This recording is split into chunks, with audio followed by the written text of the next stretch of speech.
Olá, meu amigo e amiga, estamos de volta com mais um Portal do José, em mais um começo de semana, com uma segunda-feira repleta de acontecimentos importantes na economia e na política. Na política, temos mais uma sessão que está acontecendo lá no Congresso Nacional, onde está sendo ouvido um militar que esteve na linha de frente dos acontecimentos do dia 8 de janeiro. E tudo que está acontecendo ali, por mais que os holofotes não estejam sendo colocados com muita intensidade, isso desdobrará num relatório com acusação para financiadores, participantes, incentivadores, parlamentares e o ex-presidente da República, que serão todos incriminados. E eu estou cravando isso com vocês, por mais que haja uma descrença no nosso país, porque o Procurador-Geral da República que receberá esse relatório não será o senhor Augusto Aras e nem a senhora Lindora Araújo. Nós teremos ali uma pessoa com outro perfil, que inclusive terá a responsabilidade de passar a limpo o que fizeram o senhor Augusto Aras e a senhora Lindora Araújo e os seus mais próximos ali dentro da PGR. A PGR se transformou numa instituição absolutamente imprestável, que abdicou do seu dever constitucional e que criou muitas situações absolutamente inaceitáveis para a República Brasileira. E isso vai mudar. É só vocês guardarem esse papo nosso de hoje e me cobrarem mais à frente se essas pessoas que vão ser apontadas nesse relatório final, se elas não serão incriminadas e muitas não acabarão na cadeia. Bom, vou conversar com vocês também sobre o que está acontecendo com a vida do senhor Arthur Lira, quais serão os desdobramentos possíveis e outras situações, como sempre, aqui no nosso portal. Mas antes de mais nada, eu quero convidar você que está chegando agora, nesse instante ao nosso portal e não nos conhecia, para que você se inscreva aqui conosco. Já somos quase 800 mil pessoas inscritas como você, pessoas que estão antenadas com a realidade brasileira, que se interessam pelos assuntos do nosso cotidiano, que conversam com as outras pessoas, enfim, você que é muito bem-vindo, conheça também os nossos outros vídeos, se você gostar, compartilhe, recomende e lembro que nós sempre temos algumas atividades muito legais aqui no nosso portal. Tem o setor ali, seção de comentários, você pode postar o seu comentário, não esqueça de dar o seu joinha. Temos o nosso chat, que eu sempre interajo com vocês antes de entrarmos no ar entre 5 horas e 5 e meia, e temos o nosso clube de membros, com a ferramenta adicional para você que curte os canais, quer prestigiar, quer apoiar, enfim, é mais uma ferramenta, convido você a se inscrever também, tá bom? Então,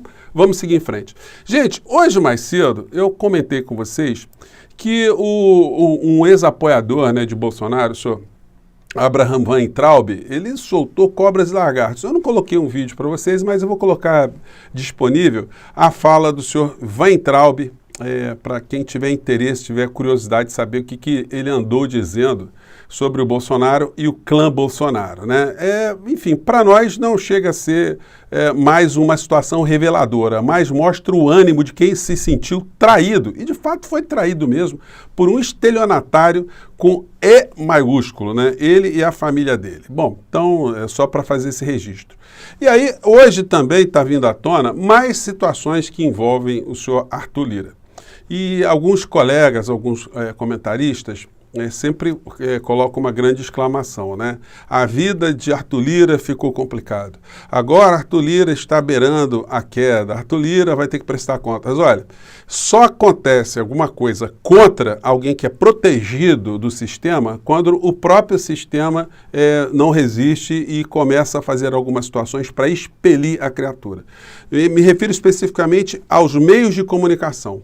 Se os grandes veículos de comunicação não colocarem para a sociedade brasileira o que está acontecendo, quem é de fato o presidente da Câmara dos Deputados, no que ele está envolvido, quais são as práticas políticas dele, se ele tem idoneidade para comandar o Congresso Nacional, se isso não acontecer, nada acontecerá com ele, porque ele é um indivíduo funcional para o sistema. Não vamos nos esquecer que Arthur Lira comanda todos os interesses dos grandes grupos econômicos contra os interesses do povo brasileiro. E não é por outra razão que ele está tendo uma colidência, né? Ele está se chocando com algumas iniciativas do governo Lula que quer fazer o Brasil crescer, quer atender aos anseios da sociedade, da população, mas tudo aquilo que está represado nas mãos do senhor Arthur Lira visa proteger interesses absolutamente contrários. O governo para pessoas como o senhor Arthur Lira é apenas um local para se fazer mais negócios, para algumas corporações ou para suas paróquias,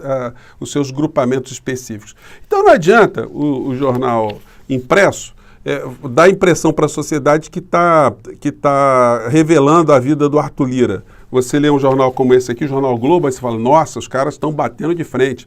Nome Arthur leva caso dos kits de robótica ao STF.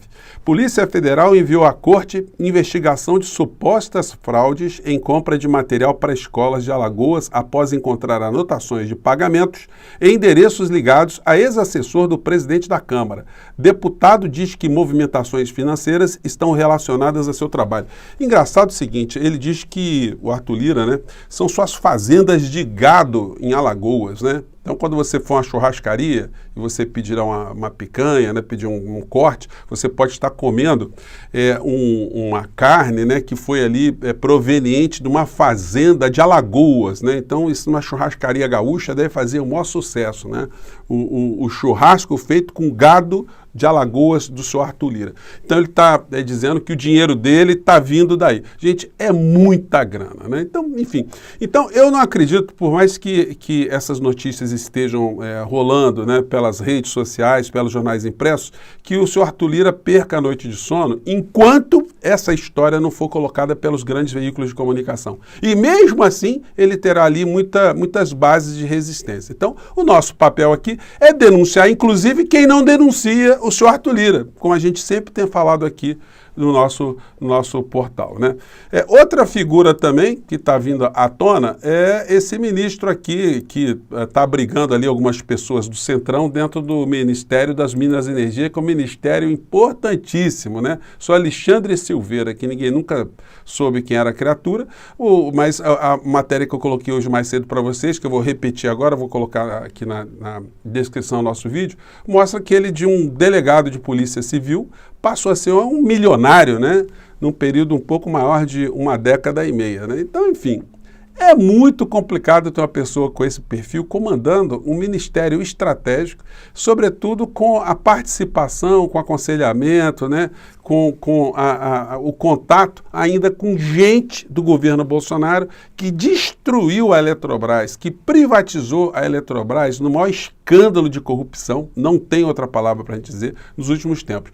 E o governo Lula tem essa responsabilidade de passar um pente fino no meio dessa história, né? Mas, infelizmente, a gente não está vendo ainda um combate muito franco, né, em relação a esse tipo de situação. E por isso a gente critica, por isso que a gente dá uma levantada aqui no holofote, né?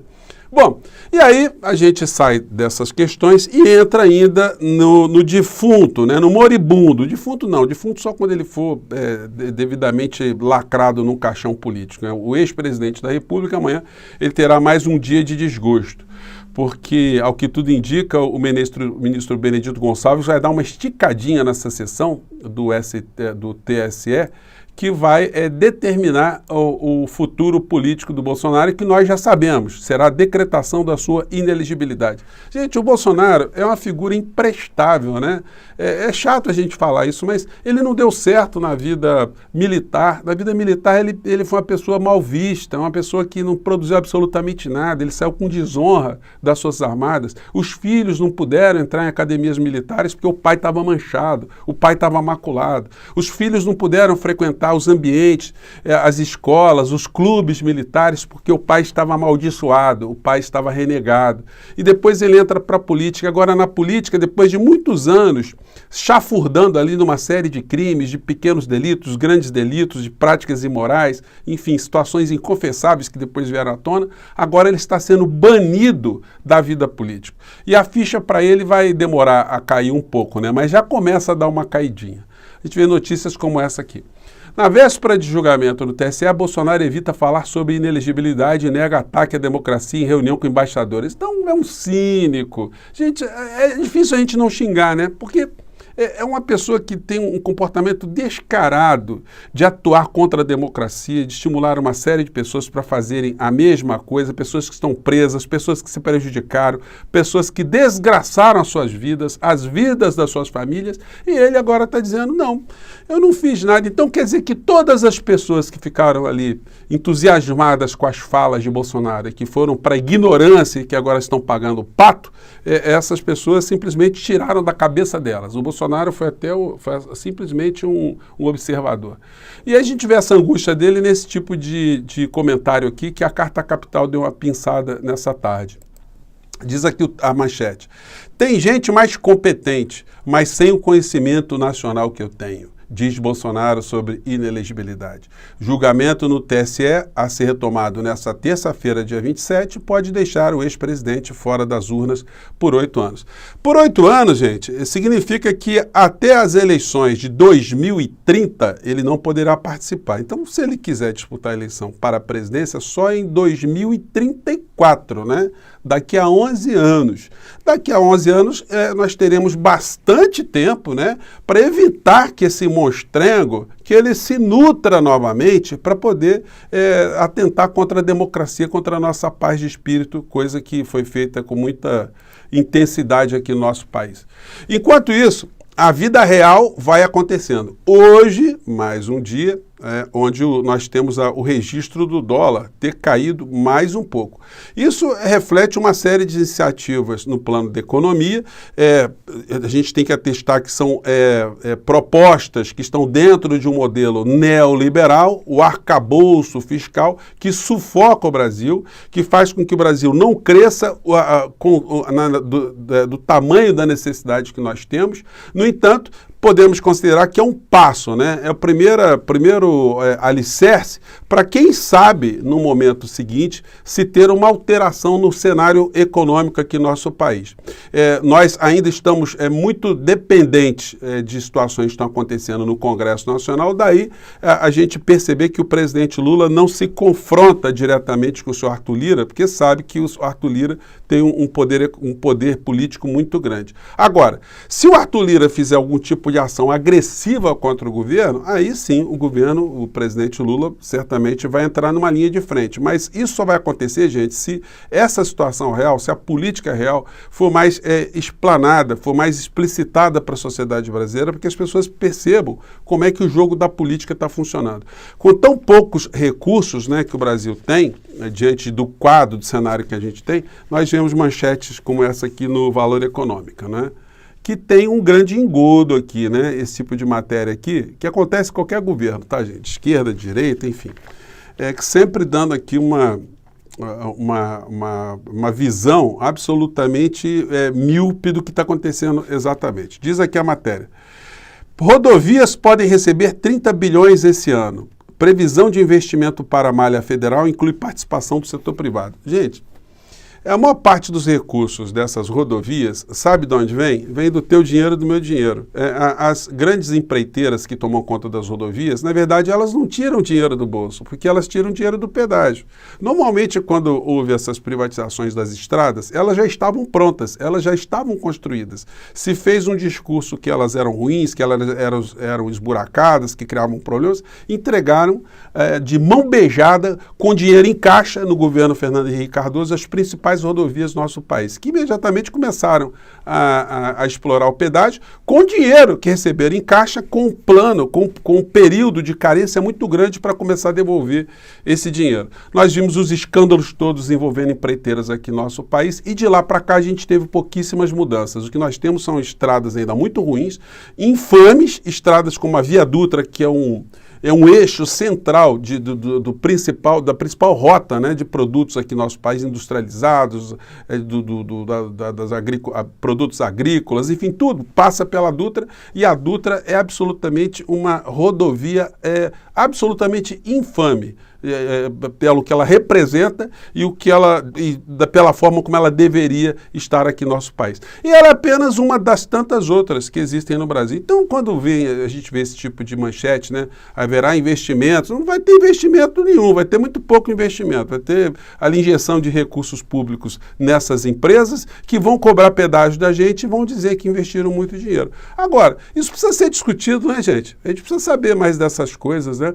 Felizmente, com o negacionismo ter ido para a lata do lixo, pelo menos está indo de uma forma mais consistente agora, isso está abrindo espaço para a gente prestar atenção em coisas que interessam mesmo a realidade brasileira, tá bom?